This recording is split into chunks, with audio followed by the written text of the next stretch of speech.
Hi, John. My name's Carissa, and I am a GRCC nursing student. I understand that Dr. Smith just told you that you've been diagnosed with inflammatory bowel disease. Facing a lifelong disease can be a lot to take in. Perhaps your mind is filled with questions and concerns. It's entirely normal to have these feelings. There is help, and you are not alone. Let's start with some of the basics. Inflammatory bowel disease can be diagnosed as one of two things. You can have Crohn's disease or ulcerative colitis. Both of these are inflammatory diseases that affect the digestive system. Together, they're known as inflammatory bowel disease or IBD. These symptoms of IBD vary from person to person, and they may change over time. The most common symptoms of Crohn's and ulcerative colitis is frequent and or urgent bowel movements, diarrhea, bloody stools, abdominal pain and cramping. And although diarrhea is the most common symptom of both ulcerative colitis and Crohn's, some people will experience constipation.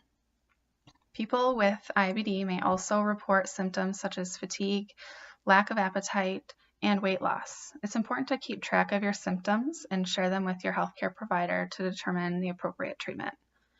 A flare is a set of IBD symptoms that occur after a time of relief or remission.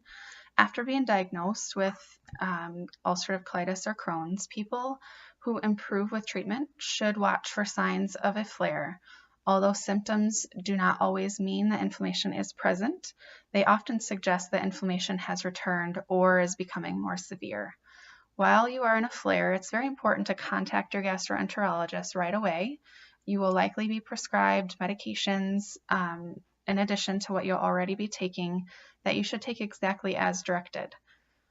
Some lifestyle changes that you may want to consider making.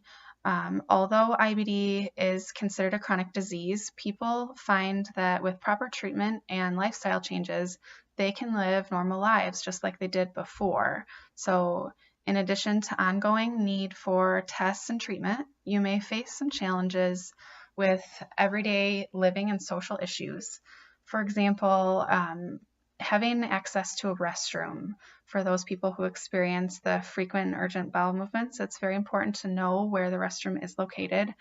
Learning to accommodate for that, along with other difficulties of living with this disease, will require some adjustment, but with time, you can get back to a normal life.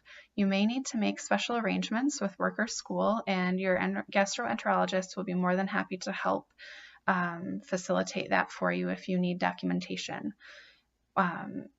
You may need to change some things in your diet as well. Those who have been diagnosed with IBD are at risk for not meeting daily nutritional needs because the intestines are unable to absorb the nutrients like they have been in the past when your intestines are inflamed or irritated. It's extremely important to keep this in mind because proper nutrition is the best way to heal. Because each person's disease is unique, there really isn't a specific diet that you need to follow.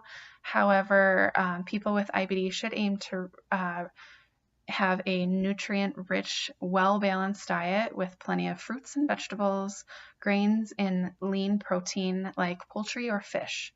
Keeping hydrated is also very important because water will help facilitate the nutrients transport. It's very important to make it to your routine appointments with your gastroenterologist because your doctor may need to make some adjustments to your medication or your treatment regimen. And you will also likely have to have labs drawn on a regular basis. So please let me know if you have any other questions or concerns. I'd be happy to help facilitate finding answers for you. Thank you.